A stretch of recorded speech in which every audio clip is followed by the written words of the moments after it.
Hello guys, welcome back to our channel. It's me Shivani. അപ്പം നമ്മൾ ഇന്ന് വന്നിരിക്കുന്നത് ഇടുക്കി ജില്ലയിലെ പാഞ്ചാലിമേട്ടിലാണ്.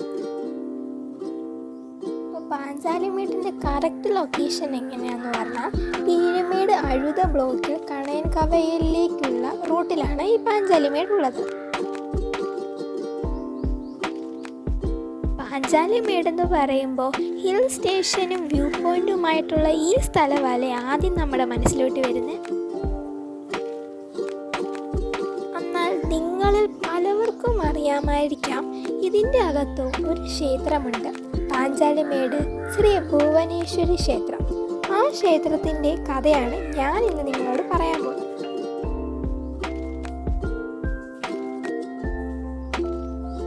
അപ്പോൾ നമുക്ക് നേരെ വീടിലോട്ട് പോകാം. ആദ്യം തന്നെ നമുക്ക് ഇതിൻ്റെ ഫ്രണ്ടിലത്തെ ഇങ്ങനത്തെ കുറേ കാര്യങ്ങൾ കാണാൻ പറ്റും. ഇതിനൊക്കെ കാണണമെങ്കിൽ നമുക്ക് പാസ് കൊടുക്കണം. ക്ഷേത്രത്തിൽ കയറണമെങ്കിൽ നമുക്ക് പാസ് അങ്ങനെയില്ല. അപ്പോൾ ഇതേപോലത്തെ ആനയും അപ്പോൾ അവിടെ മണ്ണിലായിട്ട് കുഞ്ഞു കടയും അങ്ങനെയൊക്കെ കുറേ സംഭവങ്ങളൊക്കെ ഉണ്ട്. അപ്പോൾ നല്ല രീതി കാറ്റും കാര്യങ്ങളും എല്ലാം ഉണ്ട്. ഇടുക്കിയിലെ ഒരു പ്രത്യേകത തന്നെയാണ് തണുപ്പ്. അതുപോലെ നല്ല തണുപ്പും ഉണ്ടായിരുന്നു. അപ്പോൾ നമുക്ക് ഇവിടുന്ന് കുറേ ദൂരം സഞ്ചരിച്ചാലേ നമുക്ക് അമ്പലത്തിൻ്റെ അടുത്തോട്ട് ചെല്ലാൻ പറ്റത്തുള്ളൂ. നമ്മൾ കുറേ ദൂരം നടക്കണം. അപ്പോൾ നടന്നു കഴിയുമ്പോൾ നമ്മുടെ ഭുവനേശ്വരി ക്ഷേത്രത്തിൻ്റെ അടുത്തെത്താൻ പറ്റുന്നതായിരിക്കും. അപ്പോൾ നമുക്ക് വെളിയിലത്തെ ആദ്യത്തെ ഫ്രണ്ടിൽ നിന്നുള്ള ആ ഒരു ആദ്യത്തെ കാഴ്ചകളൊക്കെയാണിത്. ഇതേപോലത്തെ കല്ലുകളൊക്കെ പതിപ്പിച്ച റോഡുകളൊക്കെയാണ്. സൈഡിൽ കൂടി ഇങ്ങനെ മരങ്ങളൊക്കെ ഉണ്ട്. ഇതേപോലത്തെ കുറേ കാര്യങ്ങൾ നമുക്ക് ഈ ഒരു പാഞ്ചാലിമേട്ടിൻ്റെ ഇത് കാണാം. നമുക്ക് ക്ഷേത്രത്തിലല്ല പോകുന്നവർക്കൊക്കെ നമുക്ക് പാസ്സൊക്കെ കൊടുക്കണം. പിന്നെ അല്ലാതെ ക്ഷേത്രത്തിൽ പോകുന്നവർക്കൊക്കെയാണ് പാസ്സൊന്നും അങ്ങനെ ഇല്ല. അപ്പോൾ ഇപ്പം നല്ല രീതിയിലാണ്, കാണാൻ നല്ല ഭംഗിയാണ്. പിന്നെ അതേപോലെ നല്ല കാലാവസ്ഥയുമാണ്. അപ്പോൾ ഇതേപോലെ നല്ല കല്ലുകളിലൊക്കെയാണ് നമുക്കപ്പോൾ വിശ്രമിക്കാൻ തന്നെ കുറേ സീറ്റുകളും ബെഞ്ചുകളും. അപ്പം നല്ലൊരു വ്യൂ ആണ് ആ ഒരു ബെഞ്ചിലൊക്കെ ഇരിക്കുവാണെങ്കിൽ. അപ്പം നല്ലൊരു വ്യൂ ഒക്കെ കിട്ടുന്ന നല്ല വിശ്രമിക്കാൻ പറ്റിയൊരു നല്ലൊരു സ്ഥലമാണ് ഈ ഒരു പാഞ്ചാലിമേട്. ഞങ്ങൾ ചെന്നപ്പോൾ ആൾക്കാരധികമൊന്നുമില്ല. ക്ഷേത്രത്തിലോട്ട് പോകുമ്പോൾ അങ്ങനെ ഒട്ടും ആൾക്കാരില്ല. ഞങ്ങൾ ഒറ്റയ്ക്കായിരുന്നു.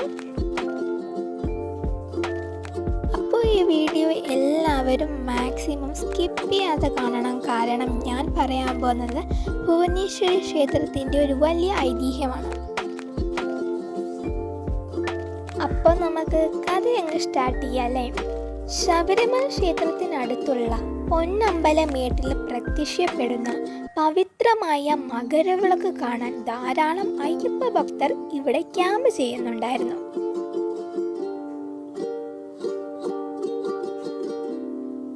ഐതിഹ്യമനുസരിച്ച് പാണ്ഡവരും അവരുടെ പത്നി പാഞ്ചാലിയും തങ്ങളുടെ രാജ്യത്തിൽ നിന്നുള്ള വനവാസ കാലത്ത് ഈ പ്രദേശത്ത് താമസിച്ചിരുന്നതായി പറയപ്പെടുന്നു.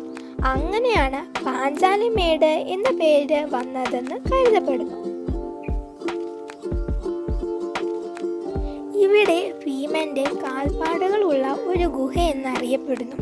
ഭുവനേശ്വരിക്ക് സമർപ്പിച്ചിരിക്കുന്ന ഒരു ചെറിയ ക്ഷേത്രമുണ്ട്.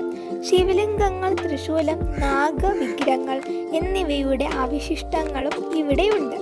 അവിടെ ഒരു ചെറിയ കുളമുണ്ട്. അത് പാഞ്ചാലി കുളം എന്നറിയപ്പെടുന്നു.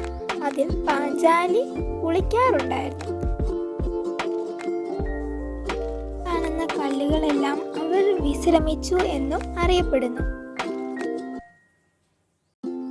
പാണ്ഡവർ വിശ്രമിച്ച കല്ലുകളും ഒക്കെ നമുക്ക് അവിടെ കാണാൻ സാധിക്കുന്നതാണ്.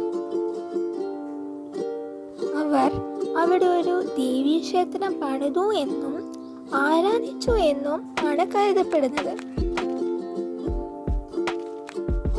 വിനോദസഞ്ചാരികൾക്ക് അഡ്വഞ്ചർ ആയിട്ടുള്ള കുറേ റൈഡ്സ് നമുക്കിവിടെ കാണാൻ സാധിക്കുന്നതാണ്. നമ്മളെല്ലാം ആ വഴിയിലൂടെ സഞ്ചരിക്കുകയാണ്. ഇപ്പോൾ ഭീമൻ പണിത കുളവും പഞ്ചപാണ്ഡവന്മാർ വിശ്രമിച്ച കല്ലുകളും ഒക്കെ നമുക്ക് ഇവിടെ കാണാൻ സാധിക്കുന്നതായിരിക്കും. അപ്പം നമ്മൾ അങ്ങോട്ടാണ് പൊക്കോണ്ടിരിക്കുന്നത്.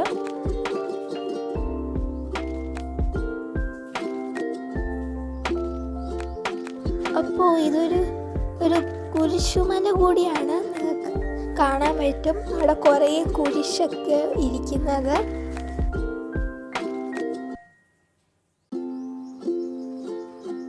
വളരെ നല്ല ഒരു വ്യൂ ആണ്. അപ്പോൾ നിങ്ങൾ കണ്ടില്ലേ, ഇതേപോലത്തെ കുറേ കുരിശുകൾ അവിടെയും എല്ലാമായിട്ട് കാണാൻ പറ്റുന്നതാണ്. അപ്പോൾ നല്ലൊരു വ്യൂ ആണ്. ഇവിടെ നിന്ന് നോക്കുമ്പോൾ നല്ല പച്ചപ്പായിട്ടുള്ള അതേപോലെ നല്ല കാറ്റും കാര്യങ്ങളും തണുപ്പും എല്ലാം ഉണ്ട്.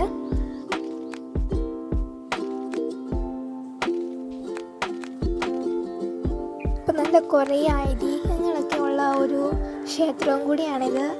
അതേപോലെ എല്ലാവർക്കും ഇഷ്ടപ്പെടുന്ന ഒരു സ്ഥലവും കൂടിയാണ് ഈ ഒരു പാഞ്ചാലിമേട്. അപ്പോൾ അവർ വിശ്രമിച്ച കല്ലിൻ്റെ അടുത്തോട്ടാണ് പോകുന്നത്.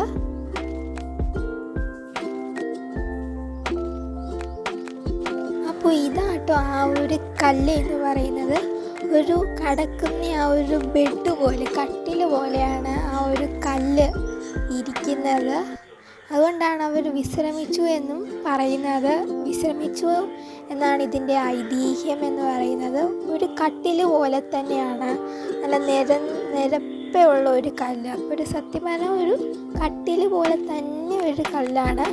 അപ്പോൾ ഇതെല്ലാം അവർ വിശ്രമിച്ച കല്ലുകളൊക്കെയാണ്.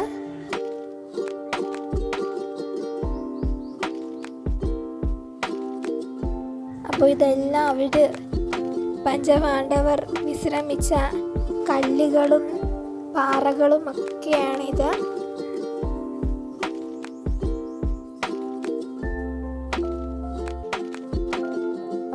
അവർ വിശ്രമിച്ച കല്ലുകളെല്ലാം കണ്ടതിന് ശേഷം ഞങ്ങളിത് താഴോട്ടിറങ്ങുവാണ്.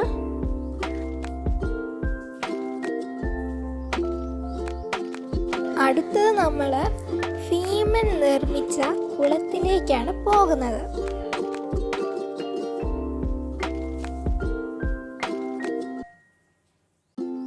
അപ്പോൾ ഇതെല്ലാം ഈ കല്ലുകളും പാറകളും ആ ഒരു കുളവും ഇതെല്ലാം നമുക്ക് ഈ ഒരു ഒറ്റ സ്ഥലത്ത് കാണാൻ പറ്റുന്നതായിരിക്കും. ഒരു വലിയ ഐതിഹ്യം തന്നെയാണ് ഈ ഒരു ക്ഷേത്രത്തിൻ്റെ പിന്നിൽ. അപ്പോൾ ഇതെല്ലാം നമുക്ക് ഒരൊറ്റ സ്ഥലത്തും കാണാൻ പറ്റുന്നതായിരിക്കും. ഈ ഒരു കുളം ടൂറിസത്തിന് വരുന്ന ആൾക്കാർക്ക് വേണ്ടി ഇങ്ങനെ കാണാൻ വേണ്ടി ഒരു പണിതിട്ടൊരു ചുമ്മാ ഒരു കുളമാണ്, സാധാരണമായിട്ടുള്ളൊരു കുളമാണ്. നമ്മുടെ ഭീമൻ നിർമ്മിച്ച എന്ന് പറയുന്ന ഐതിഹ്യത്തിലുള്ള കുളം ഇതിൻ്റെ തൊട്ടടുത്ത് തന്നെയുണ്ട്. നമുക്ക് അങ്ങോട്ട് പോയി നോക്കാം.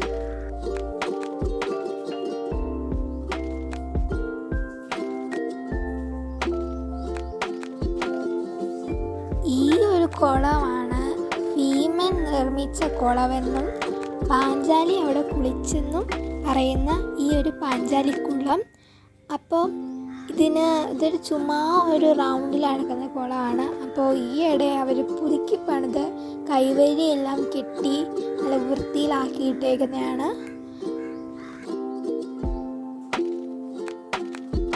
അപ്പോൾ ഇതാണ് ഈ ഒരു ഭുവനേശ്വരി ക്ഷേത്രത്തിൻ്റെ ഒരു വലിയ ഐതിഹ്യം. അപ്പോൾ എൻ്റെ കഥ ഇവിടെ നിർത്തുന്നു. അപ്പോൾ ഇതേപോലത്തെ വീഡിയോകളുമായി ഞങ്ങൾ വീണ്ടും വരാം. അപ്പോൾ ഇവിടെ എല്ലാവർക്കും ഇഷ്ടപ്പെട്ടെന്ന് ഞങ്ങൾ വിചാരിക്കുന്നു.